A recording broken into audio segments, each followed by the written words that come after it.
말씀은 마가복음 10장 1절에서 12절까지 말씀입니다.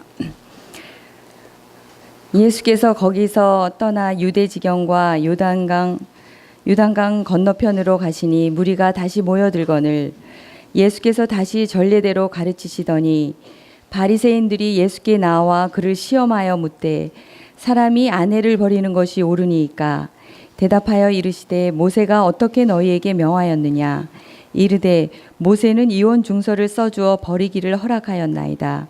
예수께서 그들에게 이르시되 너희 마음이 완악함으로 말미암아 이 명령을 기록하였거니와 창조 때로부터 사람을 남자와 여자로 지으셨으니 이러므로 사람이 그 부모를 떠나서 그 둘이 한 몸이 될지니라.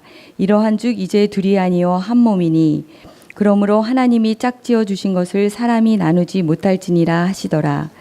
집에서 제자들이 다시 이 일을 물으니 이르시되 누구든지 그 아내를 버리고 다른 데에 장가드는 자는 본처에게 간음을 행함이요 또 아내가 남편을 버리고 다른 데로 시집가면 간음을 행함이니라. 네, 제자들은 예수님으로부터 하나님 나라에 속한 자들은 어떤 모습으로 살아야 되는지를 듣게 되었습니다. 그리스도인이라면 그가 그리스도께 속한 자에게 물 한 그릇이라도 줄 수 있는 자이어야 한다는 것을 그가 들었고 예수를 믿는 작은 자들 중에 어느 하나라도 실족시켜서는 안 되는 자이어야 한다는 말씀을 또한 들었습니다. 그리스도인은 손으로도 발로도 눈으로도 결코 범죄하는 자가 되어서는 안 된다는 메시지도 예수 그리스도께로부터 직접 들었습니다. 범죄하는 자들은 그저 그렇게 되는 것이 아니고 불도 꺼지지 아니하며 사람마다 소금치듯 하는 그 지옥에 던져질 것을 듣고 두려워할 줄 알아야 한다는 메시지도 제자들이 들었습니다. 하나님 나라에 속한 자들은 그렇게 더욱 그리스도 안에 거하며 또한 그리스도의 사랑을 가진 자로서 서로 화목해 하는 자가 되어야 한다는 말씀까지 그 제자들이 듣게 되었습니다. 이 화목해 하는 모습을 살기 위해서는 그 서로의 모습 속에서 스스로를 남보다 낫다고 말하지 않는 자이어야 하며 겸손히 서로를 섬기는 자이어야 하며 서로에게 선생이 되는 자가 아니어야 한다는 말씀이 들어 있습니다.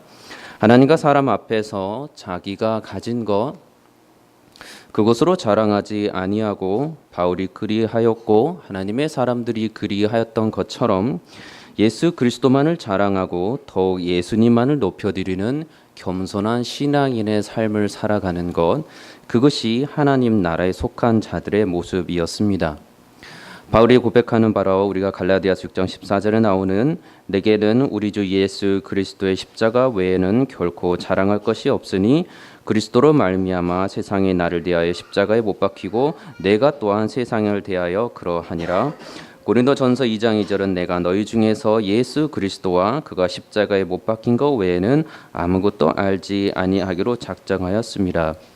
바울만 이러한 모습으로 살아야 될 것이 아니고 그리스도를 주라 고백하는 모든 거듭난 자들은 이러한 마음으로 예수 그리스도만을 전하고 예수 그리스도와 그 삶의 모든 것이 되어야 하여서 전하는 것과 자랑하는 것이 모두 예수 그리스도여야만 한다는 것을 바울의 삶을 통해서 지금 말해주고 있었습니다.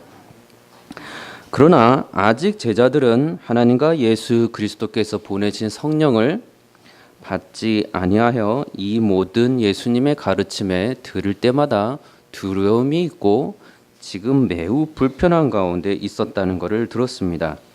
말과 행동에서 그들이 의식적으로 또 무의식적으로 그들 자신의 유익을 위한 교만함이 드러나고 있었고 숨기지 못한 것을 오늘 본문들을 통해서 우리는 여러 번 확인하고 있습니다.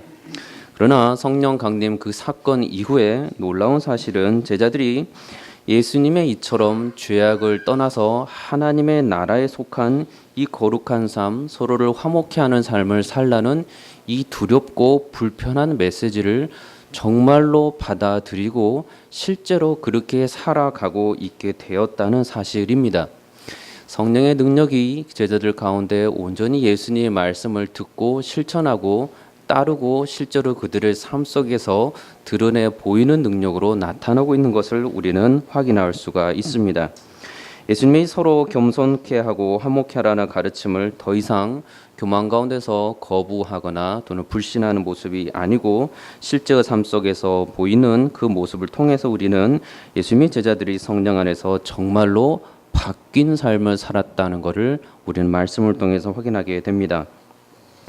예수님께서 제자들에게 하신 여러 가지 말씀들은 그 당시의 제자들은 참 버거운 말씀들이었습니다. 마가복음 8장 34절에 저희가 보았던 대로 누구든지 나를 따라오려거든 자기를 부인하고 자기 십자가를 지고 나를 따를 것이니라. 또는 바울이 말했던 에베소서 4장에 나오는 주 안에서 갇힌 내가 너희를 권하노니 너희가 부르심에 받은 일에 합당하게 행하여 모든 겸손과 온유로 하고 오래 참음으로 사랑 가운데서 서로 용납하고 평안에 매는 줄로 성령이 하나 되게 하신 것을 힘써 지키라. 몸이 하나여 성령도 한 분이시니 이와 같이 너희가 부르심의 한 소망 안에서 부르심을 받았느니라. 이런 메시지들을 예수님께서는 그들에게 계속 주었는데 불편함과 두려움 가운데 있다가 성령 안에서 놀랍게 이 메시지를 정말로 실천하면서 살아가는 제자들이 되었다는 사실입니다. 성령 안에서 이렇게 거듭나서 살아가는 제자들의 모습에서 변한 태도가 또 하나 있는 것은 한 인간으로서 주장할 수 있는 어떤 그 작은 주장이라도 하지 아니하고 또한 유대인으로서 그들이 배웠던 그리고 알고 있었던 그릇된 전통대로도 살아가지 않기 시작했다는 것이었습니다. 이것이 정말로 성령 안에서 놀랍게 변화되고 있는 모습들 중에 하나였습니다. 그들 전체로 익숙해 있던 것들을 내세우지 않고 변화하는 것을 두려워하지 않기 시작했다는 사실은 대단히 중요한 성령의 능력입니다. 사도행전 10장에 나오는 베드로와 이방인 고넬료의 그 만남 사건에서 베드로는 이방인이었던 그 고넬료와 함께 식사하고 예수 그리스도를 전하기까지 하며 그들이 성령이 임하는 것을 보기까지 경험하게 됩니다. 사도행전 15장에서는 성령과 우리는 이 요긴한 것들 외에는 아무 짐도 너희에게 지우지 아니하는 것을 옳은 줄 알았노니 우상의 제물과 피와 목매어 죽인 것과 음행을 멀리할지니라. 이에 스스로 삼가면 잘되리라. 평안함을 원하노라 하였더라. 이 말씀을 이방인들에게 전하면서 그들이 익숙하게 여기고 실제로 익숙하게 삶 속에서 행하고 실천하여 또 왔던 그것마저도 그리스도 안에서 유익하지 못한 것을 알고 다 내려놓을 수 있게 되었다는 사실입니다. 이 사실이 인생을 조금 더 많이 살면 살수록 얼마나 어려운 것인가를 우리는 알게 됩니다.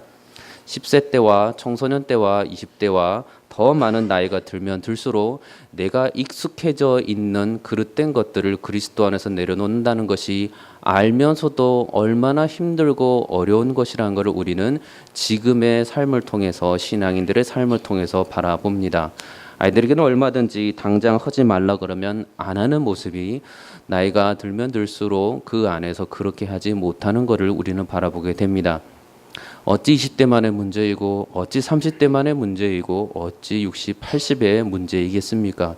어느 한 나이에서든 그리스도의 마음을 갖지 아니하고 성령의 말씀에 순종하지 아니하는 모습은 이 변화를 두려워하고 익숙해 있던 것을 계속해서 지켜가고 심지어 이것이 진짜라고 스스로 생각하는 오류까지 범하는 모습으로 살아가게 되는 것을 알게 됩니다.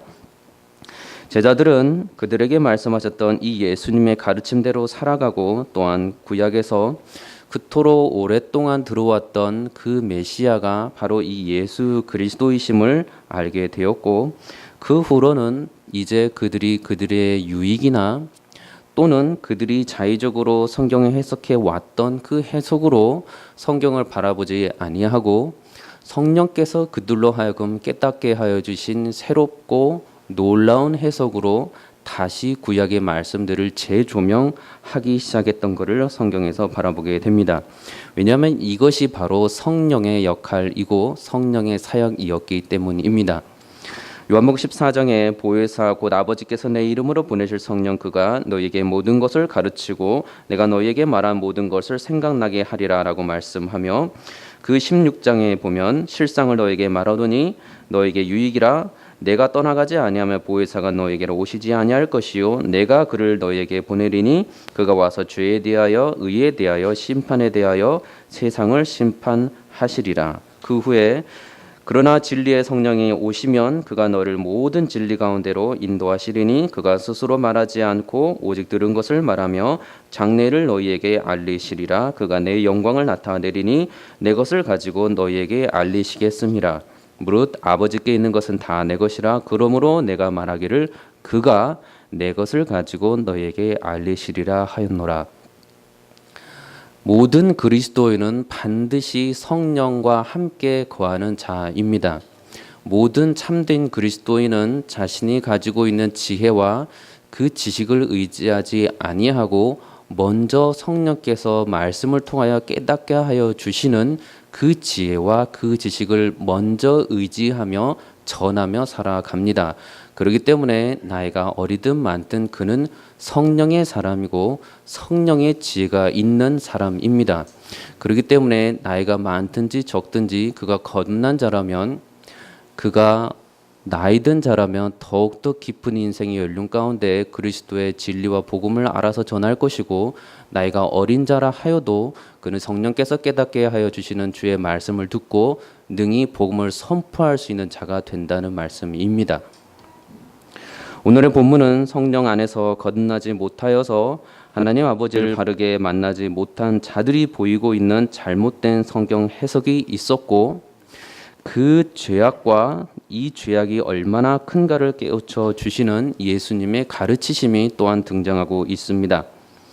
예수님의 말씀을 듣고서 사람들이 권세 있는 새 교훈이라고 했던 것이 예수님께서 목소리를 남들보다 매우 크게 하셨기 때문에 사람들이 깜짝 놀라서 그 말을 했다거나, 카리스마 있는 권위를 남용하셔서 일부러 사람들을 두렵게 하고 겁주셨기 때문에 사람들이 권세 있는 새 교훈이라고 하신 것이 아닙니다. 사람들은 예수님의 가르치심을 들으면서, 성령 충만하신 예수님의 가르치심을 들으면서 그들의 양심의 찔림을 받기 마련이었습니다.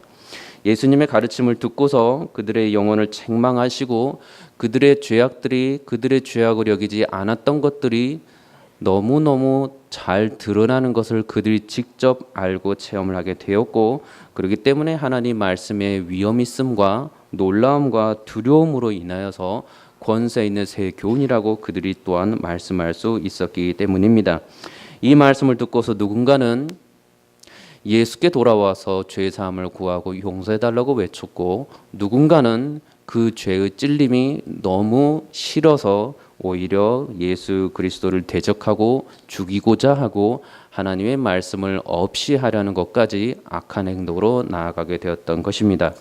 시몬 베드로는 예수의 무릎 앞에 엎드려 이르렀습니다. 주여, 나를 떠나소서, 나는 죄인으로소이다. 이것이 하나님의 사람이었던 베드로가 예수 그리스도를 만나서 보였던 첫 번째 놀라운 반응이었습니다.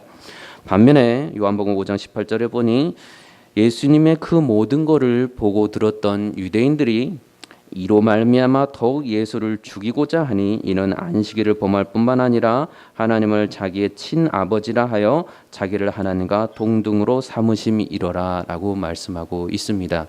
똑같은 진리가 선포되었는데 이 진리가 누군가에게 굉장히 마음 가운데 찔림이 되어서 누군가는 죽게 돌아와서 회개하는 자가 되었고, 누군가는 이 찔림 때문에 더욱더 그 사람을 없이 하려는 모습이 나타났다는 사실입니다. 본문에서 예수님께서는 유대 지경과 요단강 건너편으로 가신 것을 보게 됩니다. 그러자 무리가 다시 그에게로 모여들었고 예수님께서는 다시 늘 하시던 대로 그들을 가르치십니다. 그리고 그 무리 중에 예수를 따라다니며 그를 음해하고자 하였던 바리새인들도 있었습니다. 그 바리새인들이 예수께 나와 묻습니다. 사람이 아내를 버리는 것이 옳으니까? 같은 본문을 다루고 있는 이 마태복음 19장에서는 사람이 아무 연고를 물론하고 그 아내를 내어 버리는 것이 옳으니까. 이 질문이 지금 얼마나 어리석은 것이고 얼마나 거짓된 것이고 얼마나 교만한 것인지를 우리는 예수님의 그 다음에 이어지는 말씀을 통해서 우리는 알게 됩니다. 그들의 눈앞에서 지금 백성들을 가르치고 계시는 분은 단지 성인의 한 남자로서 잘 가르치고 있는 한 선생이 아니라 본체로서 하나님과 동등된 분, 그분임을 우리가 알고 있다면 그들이 지금 하나님 앞에서, 예수 그리스도 앞에서 이러한 속이는 질문을 감히 드릴 수도 없을 뿐더러 이러한 내용의 질문을 감히 예수 그리스도께 드릴 수도 없음을 우리는 알게 됩니다. 왜냐하면 이 질문의 요지가 정말로 궁금해서 예수님께 랍비로서 그 의견을 구한 것이 아니고 본문에 따르니 시험하고자 하여 물었던 질문이었기 때문입니다. 예수라는 자가 자신들과 같은 생각으로 율법을 대하고 있는지 아니면 하나님의 권위를 대적하는 가르침을 지금 하려고 하는지 시험하고 있는 질문이기 때문입니다. 자, 여러분은 하나님과 예수 그리스도를 삶 속에서 신앙인이라 하면서 혹시나 일부러 시험하려 하는 경우는 없습니까? 아니면 혹시 나는 바리새인과 같은 노골적인 하나님을 속여서 말하려는 질문은 아니지만 그렇다면 나는 어떠한 모습으로 하나님께 질문들을 던지고 있습니까? 성령께서 이미 말씀을 통해서 각자의 삶의 질문들에 답을 주셨음에도 불구하고 똑같이 질문들을 수년째 던지고 계시지는 않습니까? 나의 교만으로 인해서 나의 질문들에 하나님께서는 이미 답을 주셨음에도 불구하고 여전히 똑같은 의심을 하면서 내게 주신 답변으로서의 성경 말씀을 의심하고 부정하고 있지는 않습니까? 예수님께서는 말씀하셨습니다. 염려하여 이르기를 무엇을 먹을까, 무엇을 마실까, 무엇을 입을까 하지 말라. 이는 다 이방인들이 구하는 것이라. 너희 하늘 아버지께서 이 모든 것이 너희에게 있어야 할 줄을 아시느니라. 그런즉 너희는 먼저 그의 나라와 그의 의를 구하라. 그리하면 이 모든 것을 너희에게 더하시리라. 그러므로 내일 일을 위하여 염려하지 말라. 내일 일은 내일이 염려할 것이요 한 날의 괴로움은 그 날로 족하니라. 무엇이 이해가 안 되십니까? 2000년 전에 예수님께서 이 말씀을 그의 사람들에게 해 주셨습니다. 2000년이 지나서 지금 여러분들에게 동일한 메시지를 말씀을 통해서 성령께서 여러분들의 마음 가운데 선포하고 계십니다. 말씀이 이해가 되지 않습니까? 아니면 말씀을 순종하지 않고 있는 것입니까? 내가 회개할 것이 없는 것입니까? 아니면 아직 더 많이 알아야 하는 것입니까? 하늘 아버지께서 다 아시지만 주지 않기에 여전히 염려할 것이 많아서 내 스스로 염려할 것을 챙기면서 더 내 유익을 위한 살 길을 추구하고 있습니까? 나의 살 길, 나의 삶의 그 길을 추구하는 목표가 어디에 있습니까? 고린도전서 10장 31절에 바울은 말하기를 너희가 먹든지 마시든지 무엇을 하든지 다 하나님의 영광을 위하여 하라라고 말씀합니다. 인간의 삶의 목적을 성경은 시편 79편에 우리 구원의 하나님이여 주의 이름의 영광스러운 행사를 위하여 우리를 도우시며 주의 이름을 증거하기 위하여 우리를 건지시며 우리 죄를 사하소서. 이사야 43장 7절은 내 이름으로 불려지는 모든 자 곧 내가 내 영광을 위하여 창조한 자를 오게 하라. 그를 내가 지었고 그를 내가 만들었느니라. 이사 48장 11절은 나는 나를 위하여 이를 이룰 것이라. 어찌 내 이름을 욕되게 하리요 내 영광을 다른 자에게 주지 아니하리라. 데살로니가 9장 22장 13절 이후로는 하나님이 처음부터 너희를 택하사 성령의 거룩하게 하심과 진리를 믿음으로 구원을 받게 하심이니 이를 위하여 우리의 복음으로 너희를 부르사 우리 주 예수 그리스도의 영광을 얻게 하려 하심이니라. 다 들으시면서 무엇을 우리가 발견하게 됩니까? 하나님의 사람들은 동일하게 그의 삶의 목표와 목적이 주의 영광을 위해서였다고 말하고 있습니다. 하나님의 영광을 위해서 주 예수 그리스도의 영광을 얻게 하기 위해서 복음으로 그리스도인들을 부르셨다고 말씀하고 있습니다. 인간이 살아가는 목적은 따라서 생존이 아니고 보다 나은 인간다운 삶을 위해서도 결코 아닙니다. 이러한 목적은 그 표제의 좋고 나쁨을 떠나서 처음부터 인간을 위한 목적이고 인간이 속한 공동체의 유익을 위한 목적입니다. 세상은 그를 위해서 살아갑니다. 모든 교육의 일반적인 목표는 인간을 위해 맞추어져 있고 인간 공동체의 보다 나은 삶을 위해서 맞추어져 있습니다. 그것이 나쁜 거냐고 물으신다면 처음부터 잘못됐다고 우리는 말할 수 있어야 합니다. 놀랍게도 성경은 항상 먼저 하나님의 사람들은 주의 영광을 위하여서 무엇이든지 하게 되어 있다고 고백을 하고 있는 것입니다.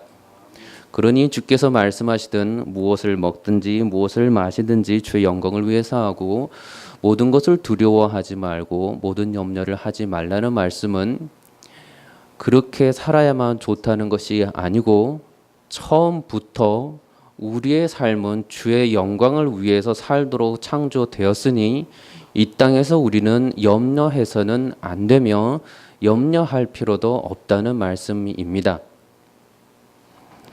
여러분들은 이 말씀을 여전히 더 배워야만 순종할 수 있겠습니까? 아니면 이미 다 성령께서 알려주셨는데 내가 지금 불순종하고 있는 것입니까? 바리새인들만 어리석은 질문을 던지고 있습니까? 아니면 여러분들은 내가 그리스도인으로고 내가 하나님의 참된 자녀로서 어느 날부터 살아가게 되면서 이 어리석은 질문들은 더 이상 하지 않고 있습니까? 에베소서 6장 12절은 우리의 씨름은 혈과 육을 상대하는 것이 아니요 통치자들과 권세들과 이 어둠의 세상 주관자들과 하늘에 있는 악한 영들을 상대하는 것이라고 말씀합니다.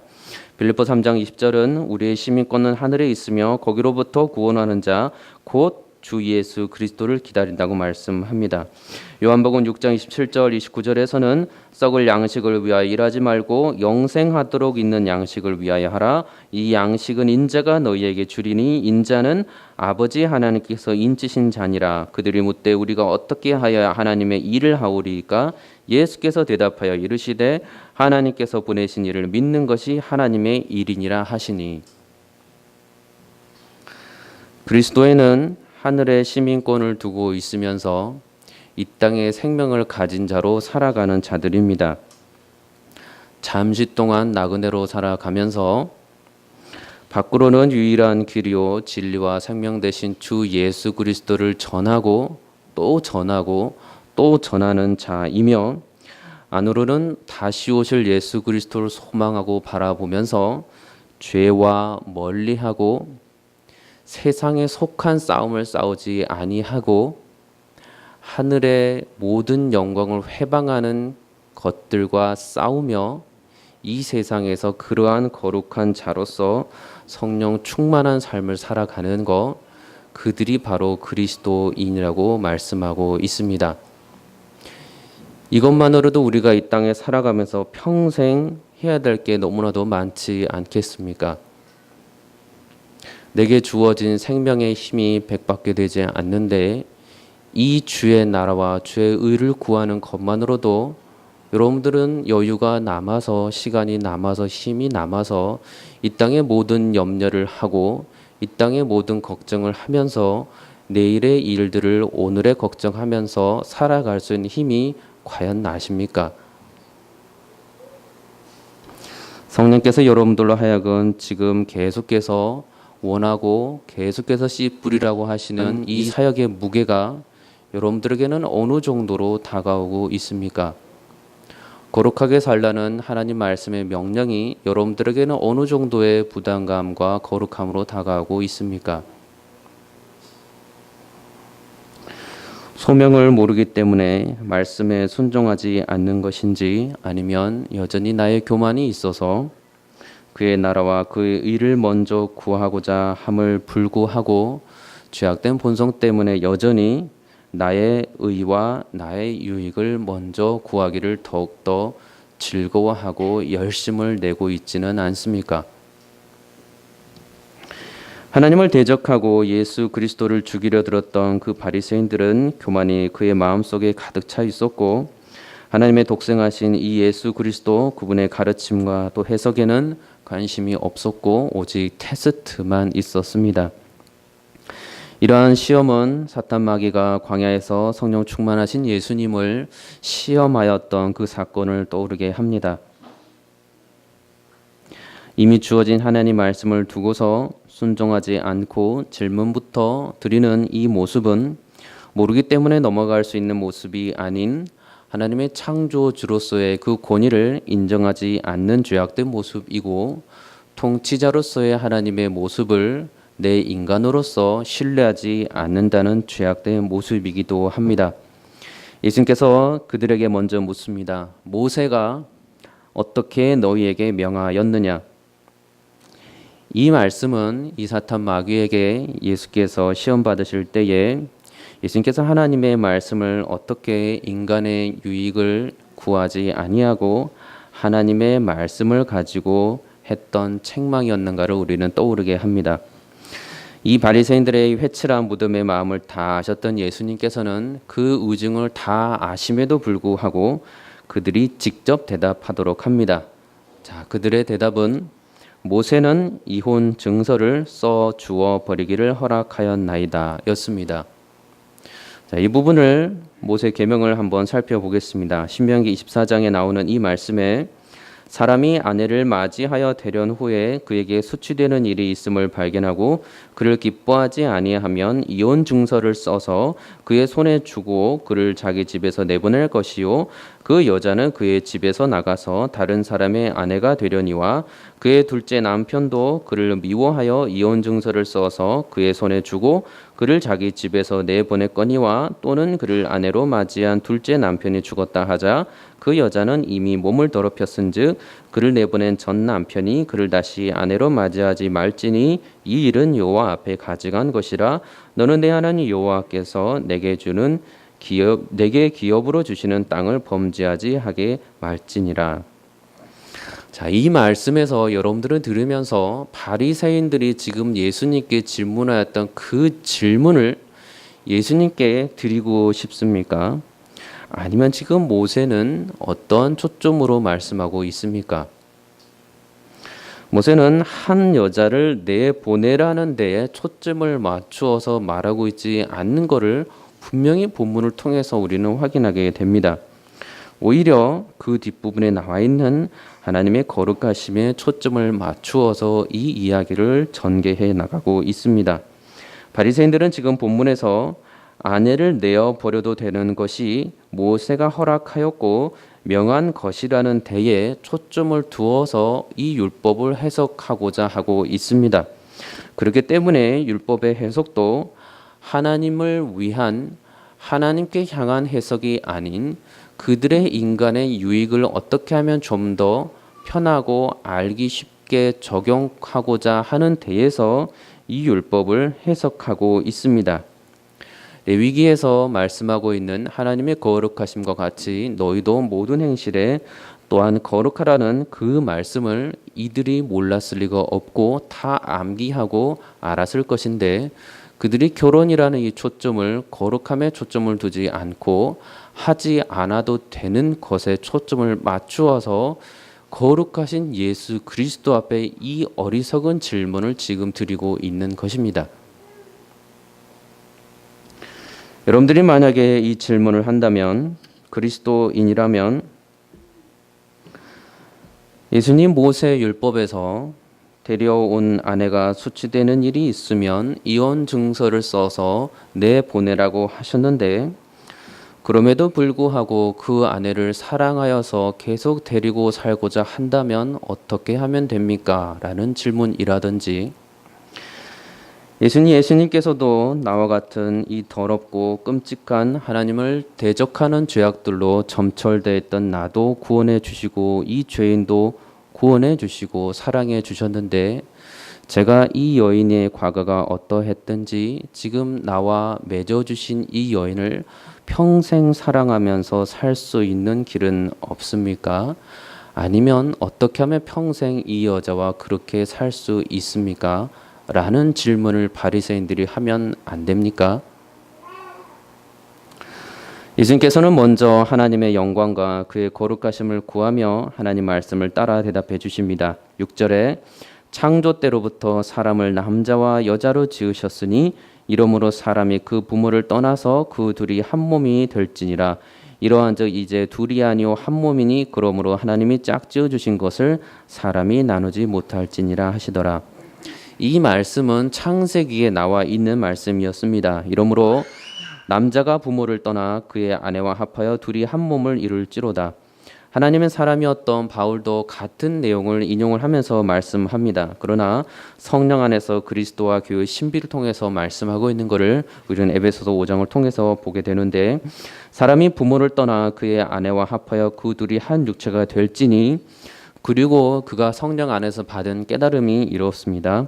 이 비밀이 크도다. 나는 그리스도와 교회에 대하여 말하노라. 그러나 너희도 각각 자기의 아내 사랑하기를 자신같이 하고 아내도 자기 남편을 존경하라.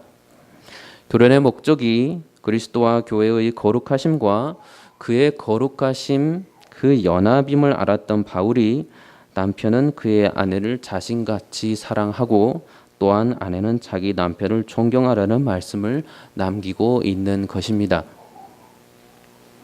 레위기에서는 이러한 말씀의 해석이 불가한 것입니까? 하나님께서 친히 말씀하시기를 사람이 혼자 사는 것이 좋지 아니하니 그를 위하여 돕는 배필을 지으라라고 창세기에서 하나님 직접 말씀해 주십니다. 하나님 이전에 사람의 유익을 위해서 결혼이 장려되었다고 봐야 합니까? 그러니 사람의 유익을 위해서 결혼이 만들어졌으니 사람의 유익을 위해서 결혼이 파해지는 것도 얼마든지 가능하다는 것으로 우리가 해석을 해야만 합니까? 아담과 하와가 그의 아내가 하나님의 말씀에 불순종하는 죄를 저지르기 전에는 그들은 서로 사랑하고 하나님을 항상 먼저 앞세우고 살았던 신앙의 삶을 살았습니다. 죄가 들어오기 전에는 그들의 삶 속에서 하나님의 그 존재를 모르고 거룩함도 모르고 그들의 인간의 그 부부의 유익만을 먼저 내세우는 그러한 삶을 죄가 들어오기 전에는 그렇게 살지 않았습니다. 아담과 하와가 서로 간음할 것이 무엇이 있었겠으며 아담과 하와가 서로 사랑하지 않음이 무엇이 있었겠으며 그들이 서로 연합하지 아니할 것이 또한 무엇이었겠습니까? 아담이 하와를 버리고 또 무엇으로 간음할 것이며 또 하와는 무엇으로 아담을 사랑하지 않았겠습니까? 하나님의 사랑이 부부 사이에 존재하는데 서로 갈라섬이 어찌 가능한 일이겠습니까? 서로 다른 지체들 간의 관계도 하나님은 하나님의 사랑을 가진 자들과의 계속해서 지어져가는 사랑의 관계라고 말씀합니다. 요한일서 4장 12절에 어느 때나 하나님을 본 사람이 없으되 만일 우리가 서로 사랑하면 하나님이 우리 안에 거하시고 그의 사랑이 우리 안에 온전히 이루어지느니라.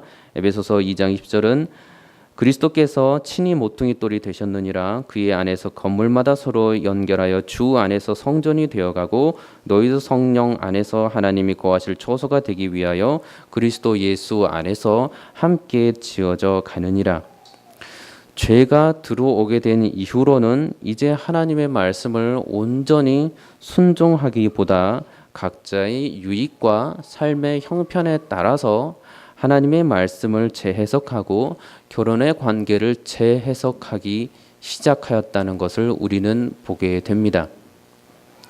예수님께서는 그래서 질문했던 바리새인들에게 이르시기를 너희 마음의 완악함을 인하여 이 명령을 기록하였거니와 그리고 이제 둘이 아니요 한 몸이니 하나님이 짝지어 주신 것을 사람이 나누지 못할지니라라고 이 어리석은 질문을 했던 바리새인들에게 이 말씀을 해주고 있습니다. 그렇다면 일반적으로 이혼 시의 가장 큰 장애였다고 말하는 성격 차이와 같은 부분은 적어도 성경 말씀에 따르면 갈라섬의 이유가 결코 될 수가 없는 것입니다.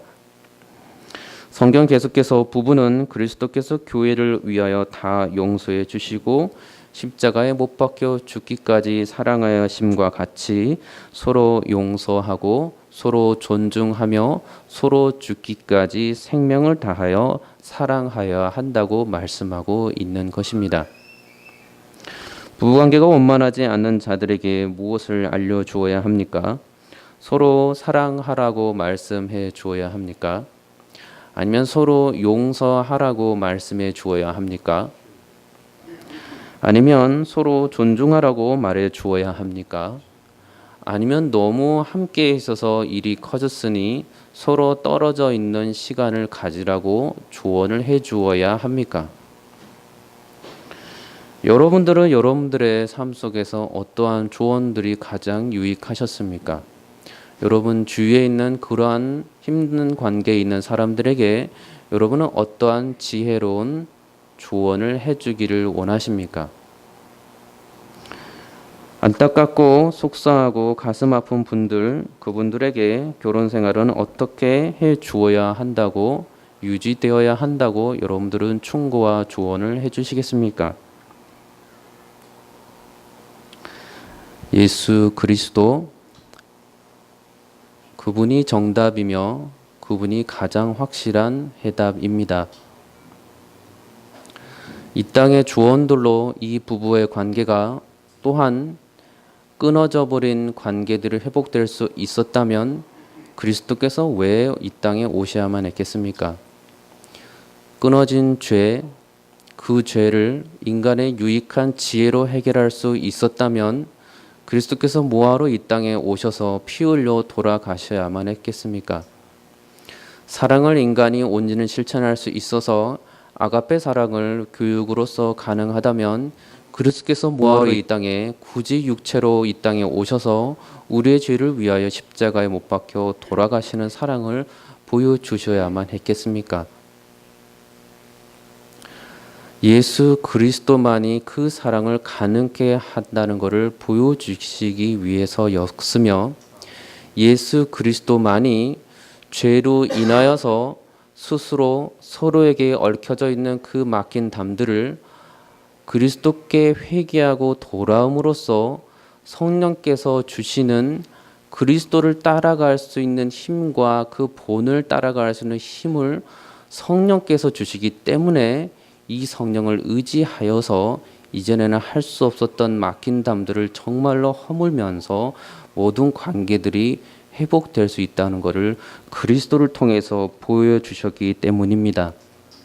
그렇기 때문에 부부 관계를 포함하여서 그가 속한 공동체, 그 관계를 맺고 있는 모든 모임에 대한 갈등의 해결은 예수 그리스도가 되어야 합니다. 너무나 고민 없는 대답이고 너무나 간단한 대답이고 상황을 알지 못해서 그런 답을 한다면 저는 지금도 그리고 앞으로도 동일한 답을 여러분들에게 드릴 것입니다. 모든 관계의 회복은 죄로 인한 깨어짐이며 그 죄로 인한 깨어짐을 회복하기 위해서는 인간의 노력이 먼저 되어서는 아니 되며 그리스도를 통하여서 이 모든 관계가 회복이 되어야만 앞으로도 이 관계는 그리스도 안에서 영원히 계속해서 이루어지고 회복될 수 있음을 우리는 반드시 알아야만 합니다. 여러분들의 삶 속에서 공동체의 삶 속에서 문제가 있다면 무엇을 우리는 해야 됩니까? 더 참아야 되고 더 인내해야 되고 더 노력해야 되는 것으로만 끝난다면 우리는 그러지 못한 사람들을 정죄할 수밖에 없습니다. 주께서 주시는 힘으로 하게 됩니다. 주께서 주시는 힘으로 해야만 하니 그리스도가 우리 안에 정답이어야만 하며 내가 그렇게 그리스도 안에서 살아가지 못한 부분들을 성령께서 심하게 질책해 주시고 깨우쳐 주실 때 엎드려 회개하면서 이 능력을 달라고 성령 안에서 이 선함을 행하게 해달라고 그리스도를 구해야 하는 것입니다. 고민하지 않는 그리스도인, 네, 맞습니다. 그리스도인들은 결코 고민하지 않습니다. 그리스도인들은 내일의 염려를 오늘로 끄집어 와서 염려하는 자들이 결코 아닙니다. 성경은 이미 2000년 전에 수없이 고민하는 사람들을 위해서 말씀해 주셨습니다. 고린도후서 7장에 하나님의 뜻대로 하는 근심은 후회할 것이 없는 구원에 이르게 하는 회개를 이루는 것이요 세상 근심은 사망을 이루는 것이니라. 자, 그렇다면 그리스도인은 삶 속에서 누구의 말을 듣고 또 무엇을 듣지 않아야 합니까? 누구에게 순종해야 하고 또 무엇을 거부해야 합니까? 누구의 은혜를 입어서 살아야 하고 또 무엇을 바라며 살지 않아야 합니까? 로마서 6장 16절에 너희 자신을 종으로 내주어 누구에게든 순종하든지 그 순종함을 받는 자의 종이 되는 줄을 너희가 알지 못하느냐? 혹은 죄의 종으로 사망에 이르고 혹은 순종의 종으로 의에 이르느니라. 그 다음에 이어져 말씀하시는 것은 그러므로 이제는 너희가 죄로부터 해방되고 하나님께 종이 되어 거룩함에 이르는 열매를 맺었으니 그 마지막은 영생이라. 죄의 삭은 사망이요 하나님의 은사는 그리스도 예수 우리 주 안에 있는 영생이니라. 예수 그리스도께서 여러분과 저와 같은 죄인을 위해서 십자가에 못 박혀 돌아가셨습니다. 그 사랑이 있었고 또한 그 용서하심이 있었고 그 구원하심이 있었고 그 영생 주심이 있었고 새하늘과 새 땅에서 그리스도께서 부활하신 그 새로운 몸으로 누리게 될 그 영광을 또한 깊이 생각하고 묵상한다면 이 땅에서의 염려가 어찌 있을 수 있겠습니까? 하나님이 계시는데 여러분들은 하나님 안에 계시는 염려가 그려지십니까? 예수 그리스도를 여러분들이 모시고 있으면서 예수 그리스도 옆에 한 팔로 붙잡고 계시는 염려와 걱정의 예수 그리스도가 그려지십니까? 성령을 여러분들이 마음속에 두고 살아가면서 성령과 함께 두려움의 영이 같이 있는 성령이 그려지십니까? 만약에 그렇지 않다면 성령은 온전한 평강의 왕이시고 또한 예수 그리스도 하나님이 조금도 두려움이 없는 온전하신 평강이라면 여러분들 마음가운데 성령님이 하나님의 평강으로 여러분들에게 세상의 모든 사망에 이르는 근심을 다 제하게 하여 주실 것입니다. 바리새인들이 말하는 이 어리석은 질문에 대해서 헤어져야만 합니까? 허락해 되어야만 합니까? 이 질문에 대해서 거룩함에 더 몸소리치도록 나아가고자 하는 마음이 생길 수밖에 없습니다. 하나님의 자녀이고 성령으로 충만한 자가 어찌 하나님을 닮아가며 그리스도께서 살아가시는 그 길을 더욱 갈망하며 살게 되지 않겠습니까? 우리가 해야 할 일은 순종이고 또 순종이고 또 겸손함으로 순종하는 것입니다. 주의 말씀에 그대로 순종하는 복을 누리시기를 바랍니다. 이 복은 어마어마한 하늘에 주께서 주시는 복이며 이 세상에 조금도 이해할 수 없고 조금도 줄 수 없는 복입니다. 물질을 아무리 가진다 한듯 더 많이 물질을 가진 자를 부러워할 뿐이고 이 땅의 모든 사람들을 가지려 한듯 더 많은 사람들과 네트워크를 가진 사람들을 부러워할 뿐입니다. 예수 그리스도 그분이 주시는 평강이 있어야만 내게 주신 그 모든 것들이 자랑이 되지 아니하고 내게 이 모든 것을 주시는 예수 그리스도만 자랑하며 평생 살아갈 수가 있습니다. 이것이 정말 그리스도인들이 가질 수 있는 가장 큰 복이 아니겠습니까? 더욱 힘써서 내게 주신 하나님의 말씀, 그 말씀 속에서 그리스도께 주시는 모든 책망과 모든 거룩해 하심을 경험하시며 이 땅에 실제적으로 성령의 능력을 힘입어서 실제로 드러내면서 살아가시길 바랍니다. 주님의 능력은 저 하늘에만 있는 것이 아니고 마땅히 이 땅에서 직접 지금 이 순간에 그리스도를 주로 구주하고 고백하고 영접한 모든 그리스도인들에게는 반드시 실제적으로 나타나는 능력과 평강의 삶입니다. 여러분들이 그 삶을 누리시기를 바랍니다. 어리석은 질문으로 내게 주어진 모든 하나님의 형상과 모든 구원을 이루고 할 그 능력을 업신여기지 아니하고 오늘 내게 주신 그리스도로 인하여서 오직 주만을 바라보면서 성령의 열매를 맺어가는 거룩한 삶을 살아가기를 바랍니다. 이것이 정말로 이 땅에서 내가 승리하면서 자랑하면서 정말 그리스도 안에서 담대하게 세상이 부러워하는 그리스도인으로 살아가는 모습입니다. 성령의 열매들이 사랑과 희락과 화평과 오래 참음과 자비와 양선과 충성과 온유와 절제에만 이것을 감히 금지할 법도 없다고 하셨습니다. 육체와 함께 그 정욕과 탐심을 십자가에 못 박는 자들이며 성령으로 살고 또한 성령으로 행하는 자이며 헛된 영광을 구하여 서로 높게 하거나 서로 투기하지도 아니하는 자라고 말씀합니다.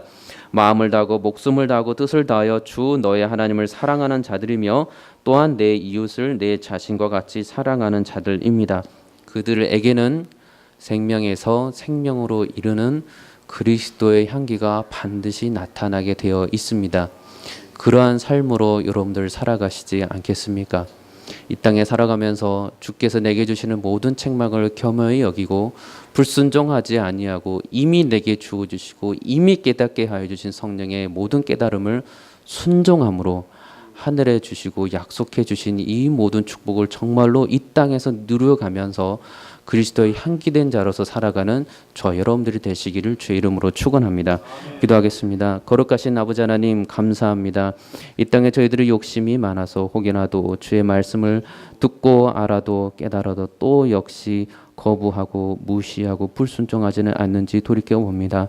주님, 그럴 때마다 저희들이 회개케 하여 주시고 돌이키게 하여 주셔서 주님께서 주시는 놀랍고 크고 놀라운 아름다운 평강의 평강을 누리는 축복을 허락하여 주시옵소서.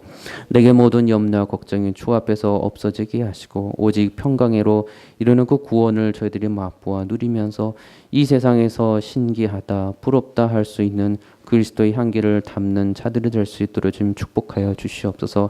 주의 말씀을 바라보면서 어리석은 질문들로 주님 가슴 아프게 하지 아니하게 해 주시옵시고 오직 주님께서 기뻐하시고 또 우리에게 맡겨주신 구원을 향한 아름다운 거룩한 길들을 걸어가면서 죄를 멀리하고 그 귀한 성령으로서 거듭난 아름다움을 살다가 주님 품에 갈 수 있는 축복을 저희 모두에게 주님 허락하여 주시옵소서. 감사드리며 이 시간 또 생명의 주인 되신 예수 그리스도 이름으로 기도드리옵나이다. 아멘.